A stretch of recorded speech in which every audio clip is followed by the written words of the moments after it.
Bang Grace bawa kita dalam doa.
Puji nama Tuhan, kami kembalikan kepada hamba.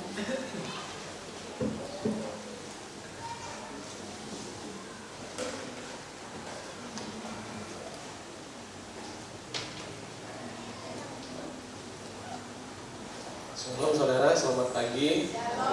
Haleluya, sukacita, amin. Pagi hari ini kita mengucap syukur kepada Tuhan karena oleh kebaikan Tuhan kita sama-sama boleh kembali hadir dalam keadaan yang sehat. Oleh sebab itu berikan salam kirinya, katakan Tuhan itu baik. Amin. Ya. Saudara, pagi hari ini sama-sama kita akan kembali boleh dikuatkan akan kebenaran firman Tuhan, karena kita tahu firman Tuhan adalah pelita dan terang bagi jalan hidup kita. Amin. Oleh sebab itu saudara, mari saya undang semua kita bangkit berdiri. Kita buka Alkitab kita dalam Matius pasal yang ke-10 ayat yang ke-16. Matius pasal yang ke-10 ayat yang ke-16. Sudah menemukan, mari kita baca bersama-sama ya. Kalau saudara tidak ada handphone atau Alkitab, saudara boleh lihat di atas. Mari saudara, dalam hitungan 1, 2, ya. Lihat, aku mengutus kamu seperti domba ke tengah-tengah serigala. Sebab itu hendaklah kamu cerdik seperti ular dan tulus seperti merpati. Amin. Saudara, saya coba baca ulang lagi supaya saudara lebih memahami firman Tuhan pagi hari ini. Matius 10 ayat yang ke-16, firman Tuhan berkata, lihat, aku mengutus kamu seperti domba ke tengah-tengah serigala. Sebab itu hendaklah kamu cerdik seperti ular dan tulus seperti merpati. Kalau saudara mau memahami arti ayat pada ayat yang ke-16, pagi hari ini saudara perlu untuk melihat dari ayat pertama sampai ayat yang ke-15. Saudara, ayat 16 ini saudara kalau baca dari ayat pertama sampai 15, bagaimana perkataan ini sebenarnya ditujukan kepada 12 murid Yesus. Ya. Nah, bagaimana Yesus menasihatkan kepada 12 murid Yesus, ketika nanti kamu pergi menjadi saksiku ketika nanti kamu pergi untuk menceritakan kerajaan Allah kepada umatku Israel yang terhilang, Yesus katakan kamu seperti domba di tengah-tengah serigala. Sebab itu hendaklah kamu cerdik seperti ular dan tulus seperti merpati.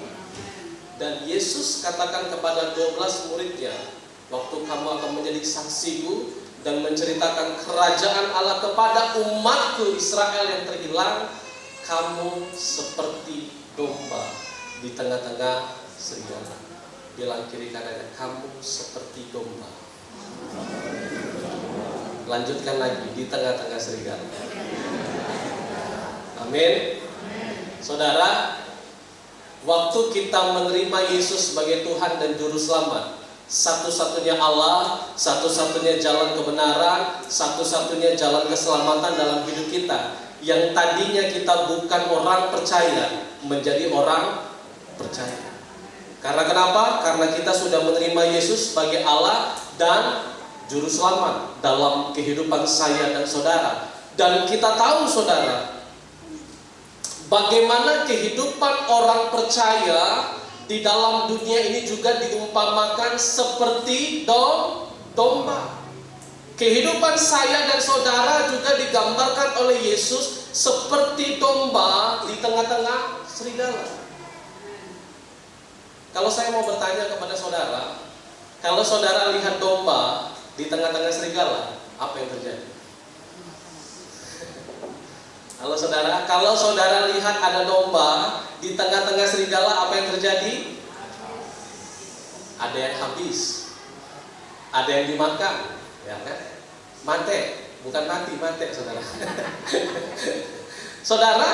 Saudara bisa bayangkan saudara, kalau ada domba di tengah-tengah serigala, kesimpulan yang akan kita katakan pasti mati.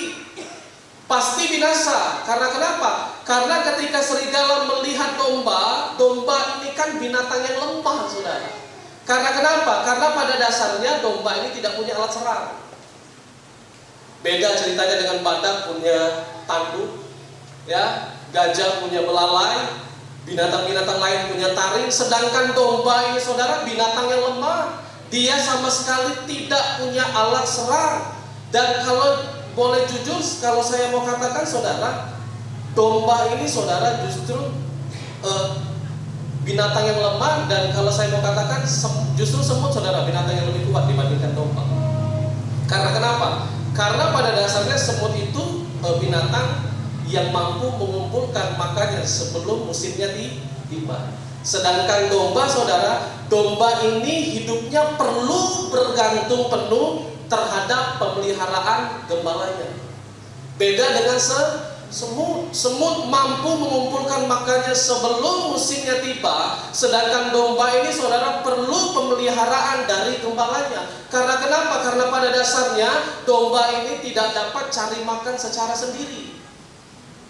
Kalau domba cari makan secara sendiri saudara, dia tidak tahu jalan pulang.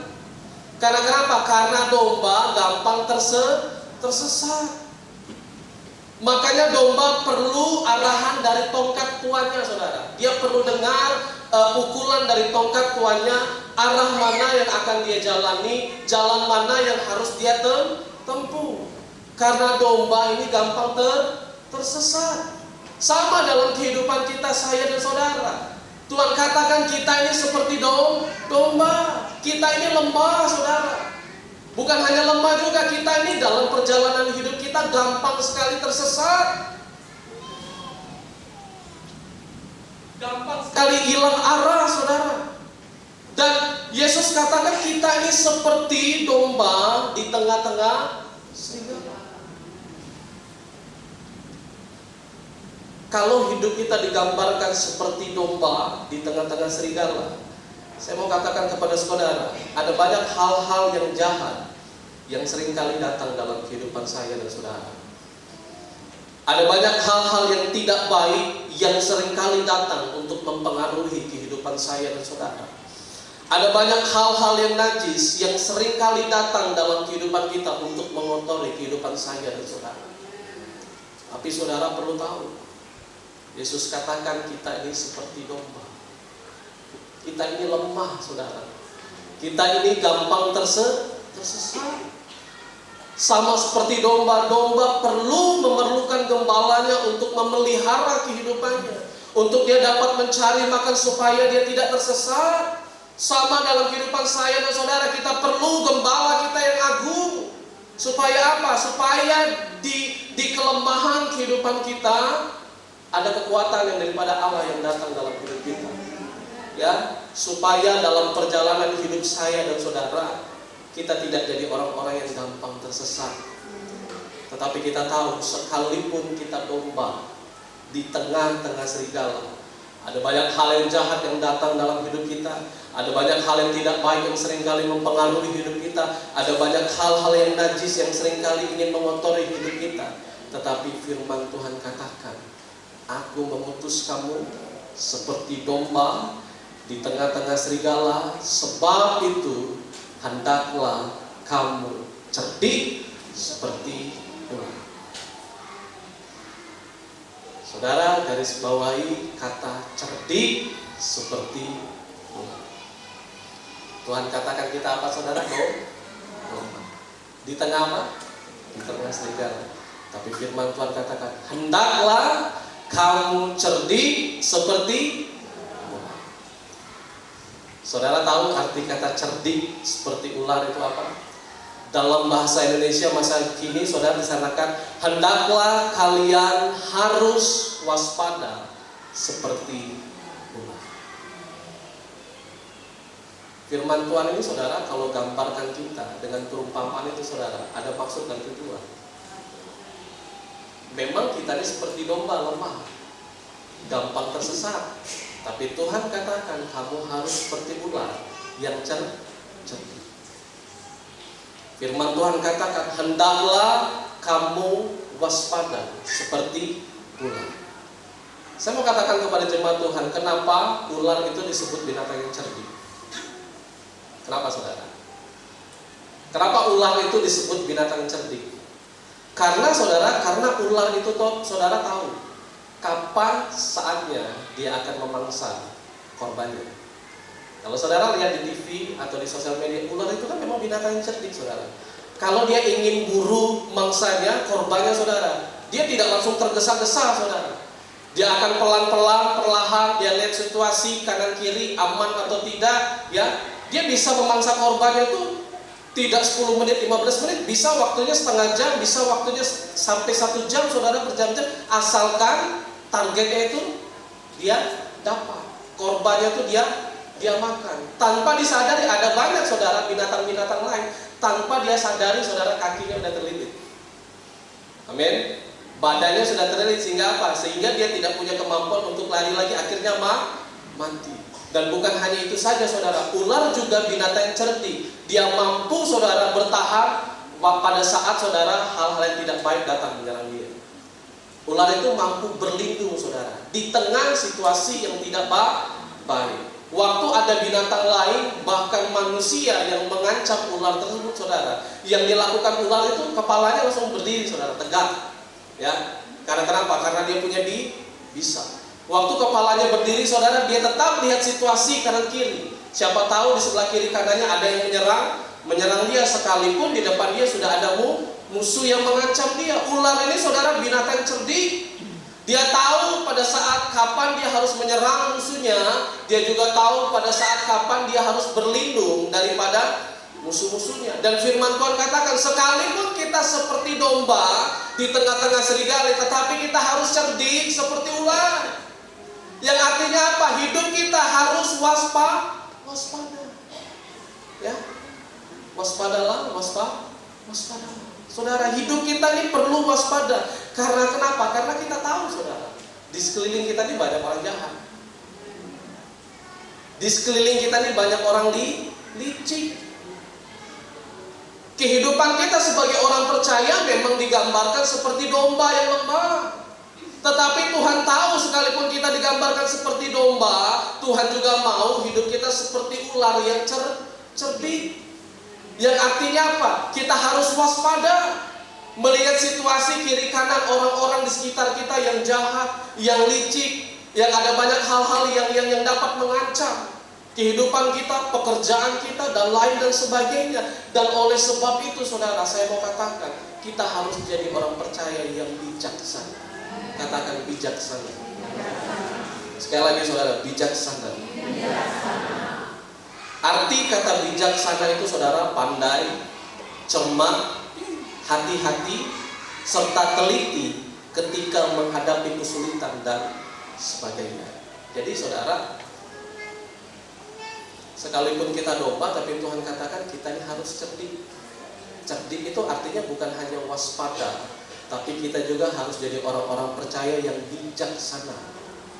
Bijaksana itu kita jadi orang percaya yang pandai, cermat, hati-hati, serta teliti menghadapi kesulitan dan sebagainya yang datang dalam setiap kehidupan saya dan saudara.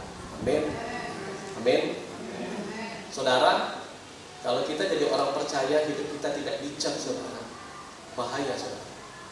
Makanya saudara boleh buka dalam Roma 12 ayat yang kedua. Roma 12 ayat yang kedua. Ya, sudah menemukan firman Tuhan katakan, janganlah kamu menjadi serupa dengan dunia ini, tetapi berubahlah oleh pembaruan budimu, sehingga kamu dapat membedakan kehendak Allah, apa yang berkenan kepada Allah dan yang sempurna. Makanya saya katakan kita perlu jadi orang percaya yang bijak. Supaya apa? Supaya kehidupan kita tidak menjadi serupa, tidak menjadi sama dengan dunia ini, tetapi berubahlah oleh pembaruan budimu. Artinya berubahlah oleh pembaruan pikiranmu. Yang perlu kita rubah adalah bukan hati, tapi firman Tuhan katakan pikiran kita, saudara. Kita sudah menerima firman Tuhan, kita sudah melayani Tuhan, kita sudah lama jadi orang percaya, tetapi pikiran kita terus diperbaharui di dalam Tuhan. Pikiran kita terus diperbaharui di dalam firman Tuhan. Supaya apa? Supaya kehidupan saya dan saudara tidak menjadi sama dengan dunia ini. Makanya kita harus cerdik seperti ular. Sekalipun kita di domba. Tujuannya apa saudara? Supaya kita dapat membedakan. Nah ini dia. Supaya saudara dapat membedakan manakah kehendak Allah. Kita tidak usah bilang sempurna dulu, kita tidak usah bilang berkenan dulu. Kita lakukan apa yang baik dulu saudara. Amin. Kalau saya bilang sempurna, terlalu tinggi saudara, kejauhan. Kadang-kadang yang berkenan saja belum kita lakukan. Tapi mari kita belajar apa yang baik. Bilang kiri kanannya, apa yang baik. Nah saudara, hidup kita ini kan Tuhan katakan kan anak-anak terang. Kalau anak-anak terang, hidup kita harus tampil berbeda. Saya mau kasih tahu kepada jemaat Tuhan, semua kita kan punya usaha. Amin. Semua rata-rata kita punya usaha masing-masing. Dibandingkan kita bekerja swasta negeri, rata-rata kita semua punya usaha. Saya mau kasih tahu kepada saudara, kalau kita punya usaha jangan pakai penglaris. Amin. Amin. Kenapa saya katakan ini saudara? Firman Tuhan katakan supaya kamu dapat membedakan mana kehendak Allah, apa yang baik dulu saudara. Memang saudara, orang dunia ini saudara maunya ikan yang instan. Dalam Tuhan itu saudara tidak ada instan saudara. Berkat Tuhan itu tidak datang langsung hari ini saja. Tapi kalau kita pakai penglaris, ikut-ikut sama iblis, memang hasilnya cepat. Tapi musibahnya banyak saudara. Ya, berkat yang kita terima memang banyak, habisnya juga banyak. Saudara perlu pahami baik-baik, kita ini kan anak Tuhan harus tampil berbeda. Kalau ada orang ajak kita untuk pakai penglaris, untuk pakai magic, jimat, saudara tolak dalam nama Tuhan Yesus. Karena kenapa saudara? Apa bedanya kalau kita tidak berbeda dengan orang-orang yang ada di dunia ini saudara? Kalau Tuhan sudah katakan kita terang, tetapi kita tetap sama menjadi kegelapan dalam dunia ini, apa bedanya kalau hidup kita juga sama-sama dalam kegelapan, saudara? Justru berbeda itu asik, saudara. Karena kenapa? Karena di saat perbedaan itu, saudara, orang lain akan lihat bagaimana penyertaan Tuhan dalam setiap kehidupan keluarga kita masing-masing. Amin. Saudara, kadang-kadang kalau saya suka kunjungan kepada jemaat Tuhan, saya cerita. Kadang-kadang ada satu ibu ngomong sama saya, kadang-kadang lucu, saudara. Ya, ibu ini punya usaha sudah lama, saudara. Dalam usaha itu kan, saudara, ya, pasti banyak orang jahat, saudara. Semua hidup kita sebagai orang percaya, saudara, tidak pernah lepas dari hal-hal yang tidak baik. Apalagi kita punya usaha. Usaha kita diganggu orang, kemalingan, ditipu, bahkan dilempari hal-hal yang tidak baik. Itu pasti selalu ada, saudara, dalam hidup kita. Karena kenapa? Sekali lagi saya katakan, karena kita anak-anak terang. Kalau kita anak-anak gelap, mereka tidak mau lakukan itu, karena mereka tahu kita ini anak-anak terang. Nah, ibu ini, saudara, ngomong sama saya, kadang-kadang orang-orang di luar sana juga penasaran sama kita. Dia bilang, "Bu, kok usaha ibu kok bisa laris sih? Saya pengen tahu, Bu, rahasianya apa, Bu, sehingga usaha ibu ini laris, rezekinya tuh lancar terus." Dengan bangga, saudara, ibu ini langsung bawa Alkitabnya, dia keluarin Alkitabnya. Ini rahasianya. Waktu ibu ini keluarin Alkitabnya, ini rahasianya, saudara. Orang yang tanya tadi, "Oh, ini kan Alkitab ya, Bu? Ini kan kitab suci." "Iya, sama, Bu. Kami juga ada kitab suci." "Memang, Bu, untuk cari berkat itu memang jalurnya cuma satu, jalur langit." Padahal maksud orang ini dia pengen cari cara yang lain. Tapi karena ibu ini adalah orang yang takut akan Tuhan, hidupnya berpegang dalam Tuhan, dia katakan, ya ini Alkitab. Ini firman Tuhan yang saya pegang dalam kehidupan saya. Baik susah, baik duka, maupun suka sekalipun dalam usaha saya tetap percaya dengan firman Tuhan ini. Karena kenapa? Karena saya adalah anak terang. Dalam setiap kehidupan kita juga sama, saudara. Ada banyak hal-hal yang jahat yang seringkali datang mempengaruhi setiap kehidupan saya dan saudara. Ada banyak hal-hal yang tidak baik yang seringkali ingin membentuk kehidupan kita untuk menjadi sama dengan dunia ini. Ada banyak hal-hal yang najis yang seringkali mencoba mengotori setiap kehidupan saya dan saudara. Tetapi saya mau katakan pagi hari ini, saudara, mari kita jadi orang yang bijak. Bijak itu jadi orang yang cermat, teliti, supaya kita dapat membedakan mana kehendak Allah, apa yang baik, saudara. Saudara, dalam Tuhan, sekalipun berkatnya lama datang, saudara, tapi itu kekal, tidak hilang begitu saja, saudara. Tapi kalau saudara pakai hal-hal seperti itu, dapatnya cepat, ngalirnya cepat, saudara. Tapi musibahnya banyak. Saudara harus tanggung sendiri resiko waktu saudara menganut ajaran-ajaran yang tidak baik.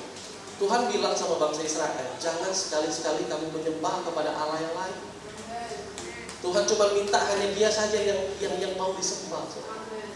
Saudara rasakan sendiri kan, memang berkat dari Tuhan itu lama, saudara.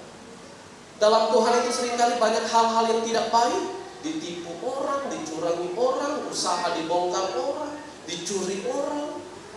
Kita sudah setia sama Tuhan, tapi masih ada saja hal-hal yang tidak baik datang dalam hidup kita. Minggu yang lalu, ingat Om Noel bilang apa, saudara? Waktu saudara setia sama Tuhan, tidak menyimpang ke kanan dan ke kiri, saudara, berkat itu tidak hanya terjadi dalam hidup kita saja. Anak-anak, cucu kita juga bisa diberkati. Hidup kita ini kan semuanya kan punya cita-cita, saudara. Ada yang pengen cita-cita jadi polisi, nggak sampean bapaknya, nggak taunya anaknya jadi polisi. Iya, saudara. Ada cita-cita orang tuanya pengen jadi pilot, nggak sampean, ternyata cucunya yang jadi pilot. Tuhan itu tahu, saudara, tahu setiap cerita kita, tahu setiap keinginan kita. Tetapi Tuhan juga mau hidupnya juga dihargai. Hidupnya Tuhan juga dihormati dalam setiap perjalanan kehidupan kita. Oleh sebab itu saudara, janganlah kamu menjadi serupa dengan dunia ini. Orang boleh bilang kita lemah. Memang kita lemah karena kita domba, saudara. Tapi saudara harus tahu, kita harus cerdik seperti ular. Ketika ada hal yang jahat datang dalam hidup kita, kita tolak dalam nama Tuhan Yesus. Ketika ada orang yang mulai curang dalam hidup kita, kadang-kadang Tuhan kasih hikmat, saudara ya. Waktu ada orang yang tidak baik datang dalam hidup kita, waktu ada orang-orang yang ingin menjahati usaha kita, Tuhan kadang-kadang kasih hikmat. Anakku, lakukan ini. Anakku, pergi. Anakku, jangan. Seringkali Tuhan kasih hikmat karena kenapa? Karena saudara sudah hidup untuk melakukan apa yang baik untuk Tuhan. Sehingga apa? Waktu saudara belajar melakukan apa yang baik, saudara dapat melakukan apa yang berkenan. Dan oleh sebab itu saudara, mari saudara, hari-hari ini situasinya jahat. Kalau saya lihat postingan saudara, di mana-mana saudara, orangnya sekarang lagi teriak saudara, masalah gaji. Kehidupan ekonomi, setiap kehidupan kita, terlebih lagi di negara Indonesia ini saudara, sedang tidak baik-baik saja saudara. Tetapi kita tahu saudara, sekalipun mungkin ekonomi kita bagi kita pas-pasan, tapi Tuhan selalu cukupkan saudara. Saudara makan minum tidak punya kekurangan, amin. Saudara beli baju, saudara mau beli apa, masih Tuhan cukupkan. Sekalipun pas-pasan, kan Tuhan kan bilang, cukupkanlah segala sesuatu yang ada padamu. Oleh sebab itu saudara, sekalipun orang di luar sana melakukan berbagai hal saudara, untuk mereka dapat mendapatkan uang, pekerjaan dengan hal-hal yang tidak baik, tapi saya mau tegaskan kepada saudara, jangan. Bilang kepada kiri kanannya, jangan. Nadanya agak dipanjangin saudara, jangan. Amin. Karena kenapa saudara? Karena itu merugikan hidup kita sendiri. Saudara akan rasakan berkat daripada Tuhan itu saudara luar biasa saudara. Walaupun 1 juta, saudara kadang-kadang bisa ngerasain. Saya saudara, sekalipun pegang 1 juta, kadang-kadang bisa 15 hari nggak habis saudara. Habis tetap berkurang 100.000, tetap berkurang saudara. Tapi kadang-kadang lama saudara. Karena kenapa? Karena berkat dari Tuhan. Amin.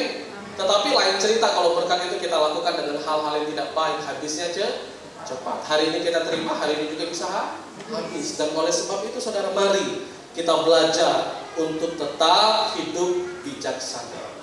Mari kita kembali lagi di ayat kita, Matius 10 ayat 16. Ya.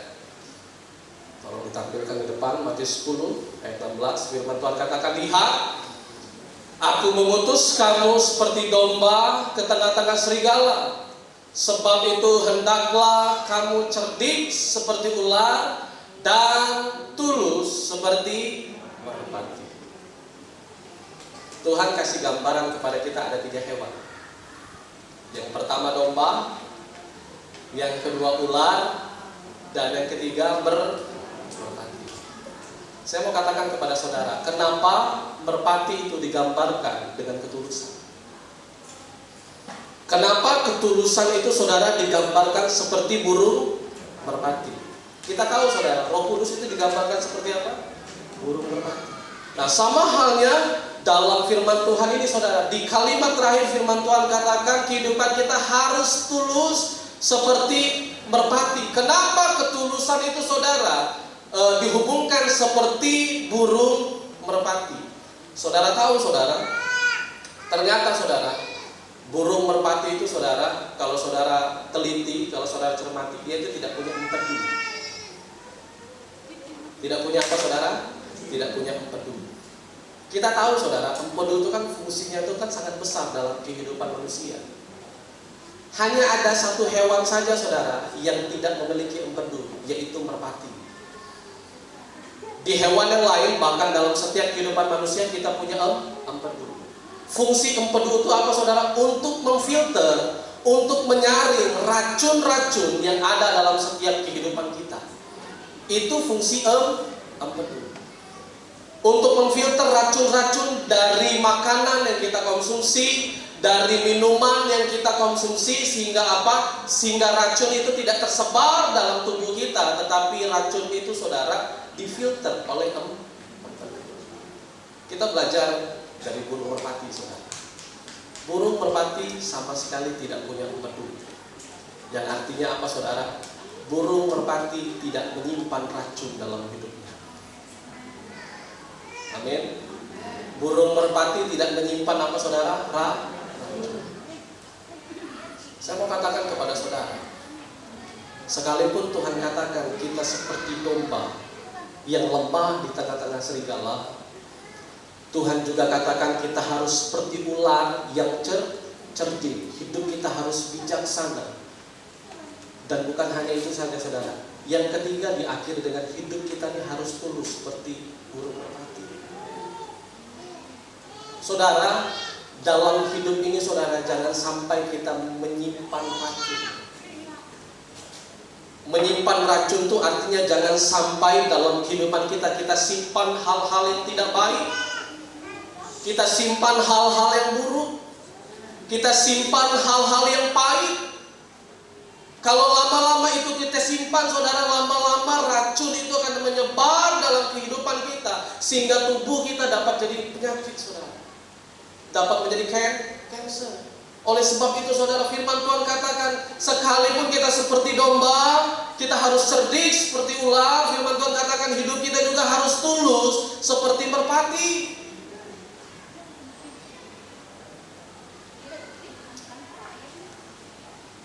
Saya tahu saudara, dalam perjalanan kehidupan kita sebagai orang percaya, selalu ada hal-hal yang menyakitkan seringkali datang dalam hidup kita dan saudara.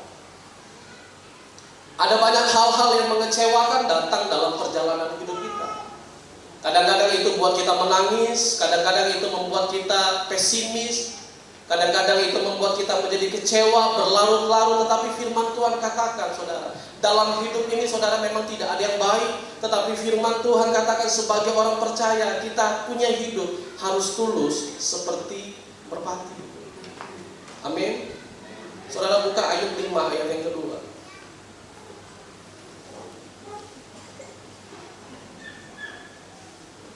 Ayub 5 ayat yang kedua. Yesus ajarkan dalam kehidupan kita ini luar biasa saudara, ya. Sudah hidup kita seperti domba di tengah-tengah serigala, tapi Tuhan katakan kita harus cerdik seperti ular. Dan yang ketiga, Tuhan mau hidup kita seperti merpati, penuh dengan ketulusan. Firman Tuhan Ayub 5:2 dikatakan, sesungguhnya orang bodoh dibunuh oleh sakit hati, dan orang bebal dimatikan oleh iri hati. Firman Tuhan katakan sesungguhnya orang bodoh dibunuh oleh sakit hati. Siapa itu orang bodoh saudara? Orang yang sakit hati. Orang bodoh adalah orang yang sakit hati. Saya kasih perumpamaan kepada saudara. Kalau kita lari saudara jatuh, saudara terluka, pasti sakit. Amin. Tidak ada saudara orang lari kakinya berdarah dia bilang tidak sakit, tidak ada. Pasti sakit. Waktu saudara dikecewakan oleh orang lain, waktu saudara direndahkan oleh orang lain, waktu kehidupan saudara difitnah sama orang lain, pasti saudara sakit. Pasti saudara kecewa. Saya katakan wajar. Yang tidak wajar kalau saudara kepahitan. Itu yang tidak wajar saudara. Kita disakitin orang, hati kita sakit. Ya memang sakit saudara, manusia. Tetapi yang menjadi tidak wajar kalau jadi kepahitan. Kita kepahitan sama seseorang, berlarut-larut kita kecewa sama seseorang. Sekalipun orang itu kita sudah minta ampun, kita sudah maafin dia, tetapi dia tidak mau maafin. Sudah saudara, jangan simpan kepahitan itu sehingga jadi racun dalam hidup kita. Jangan sampai Tuhan katakan kita jadi orang bodoh karena sakit hati. Belajar seperti burung merpati yang tidak punya empedu, yang tidak menyimpan racun dalam hidupnya. Tidak ada satu orang pun di tempat ini saudara yang tidak merasakan sakit hati itu seperti apa rasanya. Saya tahu saudara. Tidak enak. Tapi jauh lebih tidak enak lagi kalau saudara simpan kepahitan. Tidak enak saudara, lebih tidak enak. Kalau itu sudah pahit dalam hati saudara. Firman Tuhan katakan, kita berdoa Tuhan dengar kita. Karena kenapa? Karena masih ada kepahitan. Saya katakan kepada saudara, waktu kita sudah berusaha mengampuni dia, kita sudah datang bersalaman sama dia, kita sudah berbicara sama dia, sekalipun dia tidak tanggapi itu saudara, urusan saudara dengan dia sudah beres. Urusan saudara dengan Tuhan beres. Karena kenapa? Karena saudara tidak punya salah lagi, selesai. Saudara tidak usah simpan kepahitan itu berlama-lama, saudara. Saudara tidak rugi, yang rugi di dia. Dalam hidup kita juga sama, saudara. Kalau ada orang yang lempar api ke rumah kita, yang saudara lakukan, saudara matikan apinya, apa saudara kejar orangnya? Tapi kan lebih banyak kalau ada orang lempar api ke rumah kita, kita seringkali kejar orangnya kan? Bukan matikan apinya. Hidup kita juga sama. Kalau ada orang mulai lempar api dalam hati kita, matikan api itu di hati kita. Jangan kejar orangnya. Jangan saudara tunjuk-tunjuk, kau itulah ya, gara-gara kau bacot kau itulah ya. Saudara tidak selesai saudara perkara itu saudara. Dia lempar api, saudara lempar api juga tidak jadi. Waktu dia lempar api harusnya saudara lempar api. Bilang kepada kiri kanan, waktu orang lempar api, saudara lempar air. Amin. Iya saudara. Jadi kalau ada orang lempar api ke rumah, jangan saudara kejar orangnya saudara. Kebakar rumah nanti saudara. Saudara tidak bisa tidur nyenyak. Karena kenapa? Rumahnya udah habis saudara. Gimana saudara mau tidur? Iya kan? Gimana saudara mau duduk di meja makan, mau makan enak? Habis sudah rumahnya saudara. Tetapi kalau ada orang lempar api, matikan api. Supaya apa saudara? Supaya tidak jadi kepahitan. Memang saya rasakan saudara, hidup jadi orang dewasa itu memang lebih tidak enak dibandingkan hidup jadi seorang anak kecil saudara. Dalam pekerjaan bisa ada musuh, dalam usaha bisa ada musuh. Jangan jauh-jauh juga saudara, dalam pelayanan sekalipun juga bisa ada musuh. Dimanapun kita berada selalu akan ada musuh saudara. Tetapi Sabtu kemarin saudara, tema pemuda itu bicara tentang unity. Di mana ada kesatuan, di situ ada perbedaan. Setiap di mana kita berada saudara, untuk bersatu selalu ada yang namanya perbedaan. Anak sama mama aja selalu beda. Ayo mak bosanin aku mak, masa ini terus. Telur terus.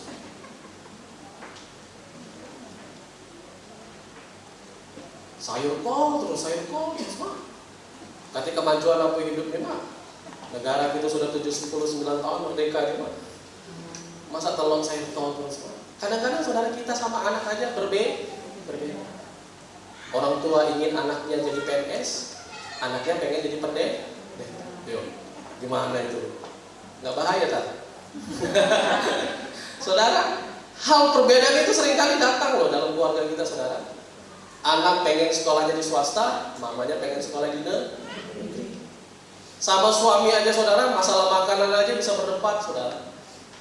Apalagi suami pulang tidak bawa uang, panjang. Saudara, dalam kehidupan ini juga sama saudara. Ya, perbedaan itu wajar saudara. Tetapi jangan sampai di tengah perbedaan itu kehidupan kita jadi runtuh.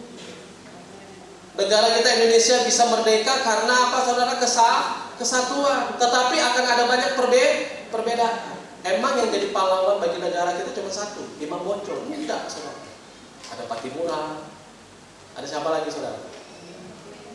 Ada Jenderal Sudirman. Ada wanita R.A. Kartini, Cut Nadi. Ada banyak saudara, pahlawan bukan cuma satu. Dalam hidup kita juga sama saudara. Ya, kita yang sudah beribadah di GBDI Batu Raja, ya saya tahu ada banyak hal-hal yang seringkali datang menyakitkan kehidupan kita satu sama lain. Tapi saya mau katakan kepada saudara, jangan simpan kepahitan. Sakit boleh, pahit jangan. Makanya Ibu Santuri bilang manis boleh. Ibu Santuri hari ini manis. Ya saudara, ya daripada pahit lebih baik manis. Ada pepatah berkatakan lebih baik mencegah daripada mengobati. Kata mencegah ini saya mau tunjukkan kepada bapak-bapak. Bapak-bapak ini kan udah tahu, udah ada sakitnya. Jangan makan kacang, makan kacang. Asam urat naik, saudara. Waktu asam urat naik, akhirnya apa saudara? Pepatah bilang lebih baik mencegah daripada mengobati. Kalau sudah mengobati saudara pahit. Kalau sudah mengobati mahal. Dalam hidup ini juga sama saudara. Dalam hidup ini menyakitkan satu sama lain, ya udahlah, wajar lah dalam hidup ini. Tetapi jangan sampai saudara menyimpan kepahitan. Sama halnya apa yang dilakukan Yesus di dalam dunia ini saudara. Waktu Yesus hadir di dalam dunia, emang hal yang baik Yesus terima? Tidak saudara. Tetapi justru sebaliknya, ada banyak hal-hal yang tidak baik datang dalam hidup Yesus. Yesus direndahkan, Yesus diungsikan, Yesus difitnah, Yesus dikecewakan bahkan oleh muridnya sendiri. Dia tega menjual Yesus harga berapa saudara? 30 keping perak. Dan saudara bisa lihat apakah waktu Yesus disakiti oleh orang-orang sekitarnya, apakah waktu Yesus disakiti oleh muridnya Yesus kepahitan? Tak. Kita ini sebagai orang percaya saudara selalu belajar patokannya sama Yesus. Karena kenapa? Karena dia teladannya. Ya. Kenapa Yesus tidak sama sekali menyimpan kepahitan? Karena Yesus mau tunjukkan kalau dia dapat lakukan, anak-anaknya juga harus dapat lakukan itu dalam hidup kita. Sampai pada akhirnya dia korbankan kehidupannya di atas kayu salib. Firman Tuhan ini saudara sangat memberkati kehidupan saya sendiri saudara. Sekalipun Tuhan gambarkan kita seperti domba di tengah-tengah serigala, kita tahu ada banyak hal-hal yang jahat, hal-hal yang tidak baik, hal-hal yang najis yang seringkali mengotori kehidupan kita. Tapi Tuhan katakan, hendaklah kamu cerdik seperti ular. Yang artinya hendaklah hidupmu bijaksana di dalam Tuhan. Dan bukan hanya itu saja saudara. Sekalipun ada banyak hal-hal yang tidak baik datang menyerang usaha, keluarga kita, bahkan dalam hidup kita sendiri. Tapi firman Tuhan katakan, hendaklah kamu tulus seperti merpati. Amin. Kita sudah disakiti, tapi Tuhan ajarkan kita tulus seperti merpati. Firman Tuhan ini saudara luar biasa sekali saudara. Memberkati saya dan saudara pagi hari ini. Bagaimana Tuhan tegur kita melalui firman-Nya. Mari, sekalipun orang lain anggap kita lemah saudara, tapi kita ini adalah burung-burung merpati di hadapan Tuhan. Ya, kita harus jadi orang yang tulus. Burung merpati juga digambarkan Holy Spirit, Roh Kudus. Kita tahu waktu Roh Kudus hadir dalam hidup kita, kehidupan kita akan mengalami penghiburan daripada Bapa. Hidup kita akan mengalami kekuatan daripada Bapa. Hidup kita yang tadinya ada banyak kelemahan, waktu kita datang kepada Tuhan, kita terima kekuatan itu daripada Tuhan. Amin. Karena kenapa saudara? Karena dalam perjalanan hidup kita harus sesuaikan frekuensi hidup kita sama dengan frekuensi firman Tuhan. Oleh sebab itu saudara, saya undang semua kita bangkit berdiri. Biarlah firman Tuhan pagi hari ini boleh memberkati saya saudara, sehingga sama-sama kita boleh menerima berkat itu dalam setiap kehidupan kita. Terima kasih Bapa, terima kasih Tuhan.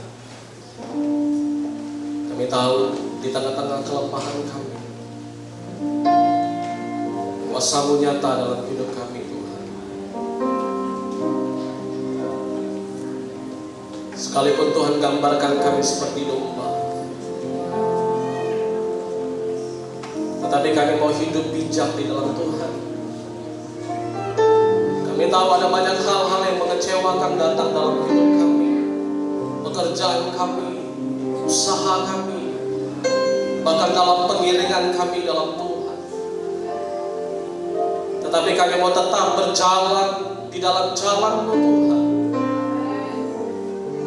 Kami tahu di setiap kelemahan kami, waktu kami datang berseru kepada Tuhan, maka kami temukan kekuatan yang memampukan setiap hidup kami Tuhan.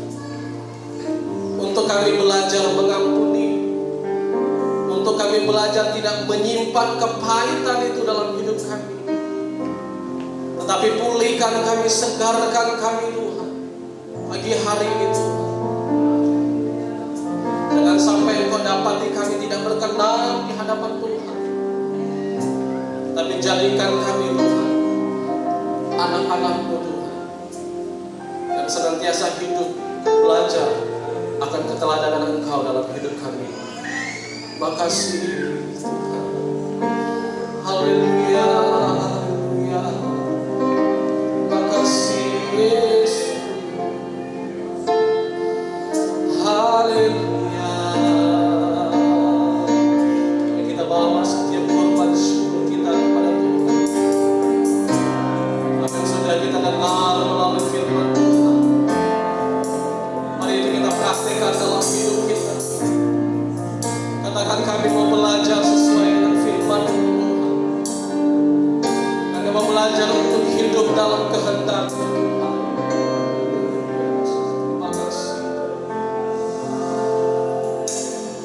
Kuasa-Mu nyata di dalam kelemahanku, kekuatan-Mu menopang seluruh hidupku.